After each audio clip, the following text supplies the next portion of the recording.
Pinaghahanda naman na sa posibleng preemptive evacuation ng mga residente na nakatira sa loob ng 7-kilometer extended to 8-kilometer danger zone ng Bulkang Mayon.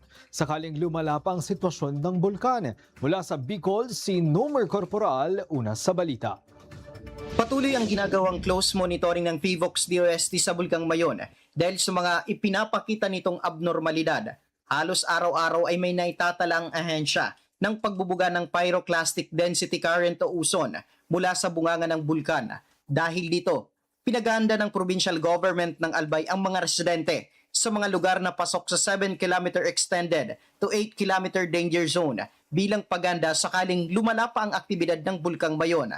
Sa pinakauling datos ng probinsya, umabot na sa mahigit 4,000 residente o higit 1,000 pamilyang inilikas at kasalukuyang nanunuluyan sa mga evacuation center. Ngayon, yung ating alert level 4. Pag 4 kasi, there's a possibility na mag-5 yan. Panag-declare na. So, pag yan, we're dealing with about 13 to 15,000 families. No? Yun ang hinihingi ko sa kanya na bantayan natin. Samantala, pinabulaanan naman ng Department of Social Welfare and Development ang kumakalat na kinakailangan umano ng valid ID sa pagkuha ng relief goods at tulong. Ayon sa DSWD, hindi sila nangingi ng anumang government ID sa pamamahagi ng relief goods at ang tanging dokumentong ginagamit ng ahensya ay ang face form upang matiyak na ang bawat pamilya ay nabigyan na ng tulong at maiwasan ang pagkakadoble ng benepisyo. Paglilinaw ng DSWD, humingi lang sila ng government ID kung ang tulong na ina-applyan ay pinansyal, gaya ng emergency cash transfer, assistance to individuals in crisis situation at cash for work program.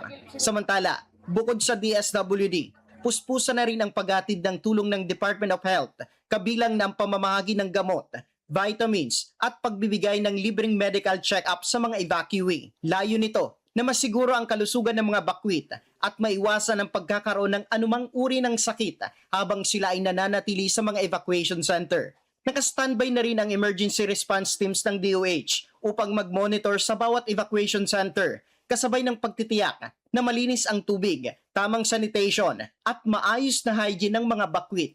Siniguro ng pamahalaan na sapat at tuloy-tuloy ang tulong na ipapaabot sa mga albayanong apektado ng pag-aalboroto ng bulkan, alinsunod sa tagubili ni Pangulong Ferdinand R. Marcos Jr. na walang Pilipinong maiiwan, lalo na sa panahon ng kalamidad.